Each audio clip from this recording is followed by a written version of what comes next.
We're going to get to the highlights right here, and Lafayette, again, complimentary football on both sides. They did a really nice job. Let's check out the highlights for Lafayette and for the Monmouth game. Early in the game, Lafayette down 3-0. They get that fade route. Beautiful catch there by Elijah Stewart, and a better throw by Dean DeNoble, the 7-3 lead. And then, again, defensively, Forney with the caused fumble there. Sekou White jumps on it. Lafayette capitalized on that. Got the ball down inside. After 2 pushes from behind, they get in the end zone. They're up 14-3. And then, again, it's the pressure of Lafayette. It's getting home. It's everybody contributing. Good job for everybody keeping McCray in the box. He felt the pressure all day long. Guys like Darren Riley there, Demarion McCoy, Phil Pfeiffer. And then, again, Lafayette being aggressive offensively and having a kid like this, Jamar Curtis, who just outstanding, gets better each week. This was the best throw of the game. Gets the ball out to Caracia, runs a beautiful a fade route there, back shoulder throw, and then really it was all Lafayette defense. Tim O'Hearn stepped up big with a couple big plays, Balassi Mate, and that defense on the field finished it off for the Leopard 3rd win of the year. Big pat on the back to TJ DiMuzio, the offensive coordinator, Mike St. Germain, the defensive coordinator. Both sides playing very well. Megan Caffrey on the field with Coach John Troxell. Coach, you told me earlier this week your defense was going to have their work cut out for them. You hold Jaden Sheridan to 41 rushing yards, 6 sacks too late in the game. How did your defense rise to the occasion today? I felt if we held them under 100 yards, we had a great chance to win the game.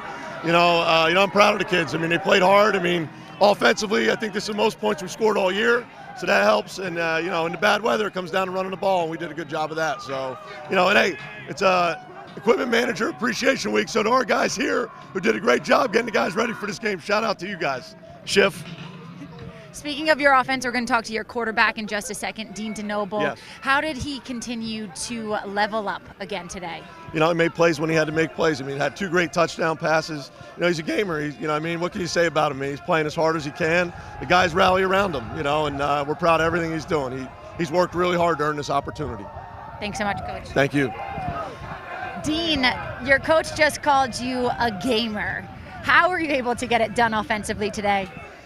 Listen, at the end of the day, it meant so much to Coach DiMuzio and our whole offense. It's always been something about the offense can't score and we can't do that, but I think we've been proving it each week, so that's really what it's about. Yeah. How was your offense able to get it done despite the conditions with not only the rain, but the wind as well? We ran the ball, our offensive line is unreal, our running back is unreal, and when we needed to pass it, we came out big. Our receivers are great. We great protection. I mean, offensively, I thought we had a great game. Congratulations, Dean. Go enjoy it with your team. So much. Thank you. Gary? Talking about TJ DiMuzio, he was a former Monmouth coach on the sidelines for 8 seasons in West Long Branch, 6 in charge of the wide receivers, the final 2 as the Hawks pass game coordinator, quarterbacks coach. It is nice to go on the other side and beat your former team. Well, he certainly probably knew how to prepare for that defense. And, coming in here, it just looked like Lafayette was hungrier. They wanted this football game. And I tell you what, you go into these games and you figure, in years past, well, that's not a game Lafayette's going to win. That's not a game. You know what? They've won every game they're supposed to win. They're off to a great start. The culture's different. The excitement's different. And you know what? I'm just excited for the kids. They deserve this. Coach Troxell and his staff who stayed together from last year, this year deserve it. And I tell you what, Jamar Curtis is the real deal. And a reminder, we'll be back for the next one. See if Lafayette can go to 1-0 in the Patriot League. They'll take on Bucknell next Saturday afternoon at 3:30. The whole crew will be there, including Astound TV. The production crew did, as we mentioned, a great job today. Now the weather gets nice and they're packing things up. Hasn't been quite fair to them. I believe the guys on the sideline are ready. They are indeed. So here's Megan, here's John, here's Phil.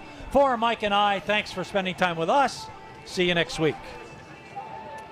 Thanks, Gary. Well, John and Phil, Coach Troxell just called Dean DeNoble in my post-game interview a gamer. What impressed you with his play today? Well, just his poise, right? Under these conditions, very efficient, 10 for 14, was able to run the ball for over 50 yards. and just again, under these conditions, it's definitely not easy. With the wind, the rain, and he doesn't have a whole lot of experience, so just definitely a gamer. What impressed you the most today when you looked at the Lafayette team as a whole? Well, I just want to, build on what Phil talked about. In these conditions, Lafayette did not turn the ball over. That usually comes down to quarterback play. 10 of 14, real efficient.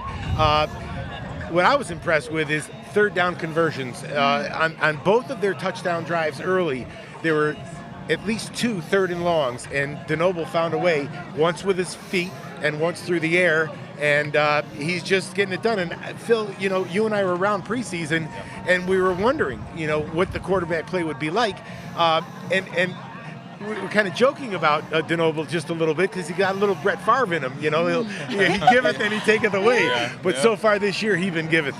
Yeah, and Coach Troxel has said that DeNoble has earned every opportunity that has come to him. And you can tell in his grace also in just the way that he was answering all my post-game questions today. He is so thankful for the opportunity to be leading this team. Yeah, sure. Yeah. When you have a player like that, especially at the quarterback position, those things are about leadership. They're about service. And even on the sideline, and Phil, I think you'll agree that there's something about, and I can't help but go back to the hire of John Troxel and then Mike St. Germain and Sojer. We've got a couple of Lafayette alums on that sideline, and it's more than just, they're not mercenaries. They're doing this because their heart is in it, and I think it's translating to the psyche and the ethos of that team on the sideline.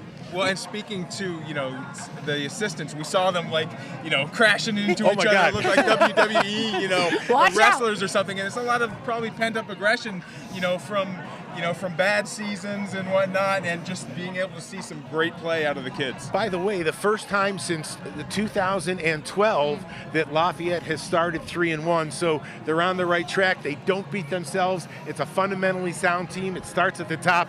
A lot to be excited about next week. Homecoming, Bucknell, first Patriot League game. So much to be excited about, especially we had to touch on the defense a little bit as well here today. I mean, you looked into it. We were talking about Jaden Sheridan coming in from Monmouth. He is third in FCS with rushing yards per game, and they held him today to just 41. Yeah, I mean, they did a great job. Again, we talked about that young defensive line, shuttling guys in and just keeping him contained, which they did the whole game, and I don't know if he had a little bit of an injury there in the second half. We didn't see much of him, and you said, maybe they're just taking him out. He was ineffective, and, let's not get him hurt for future games. Mm-hmm. We talked about it last week, old-fashioned football. You run the ball, you stop the run. They certainly, as you folks just said, stop the run. How about Lafayette again running the ball for over 200 yards? Incredible. Who saw this coming, Phil? I don't think we did. We do have to touch on it real quick. Next week, homecoming, like you mentioned, John Bucknell.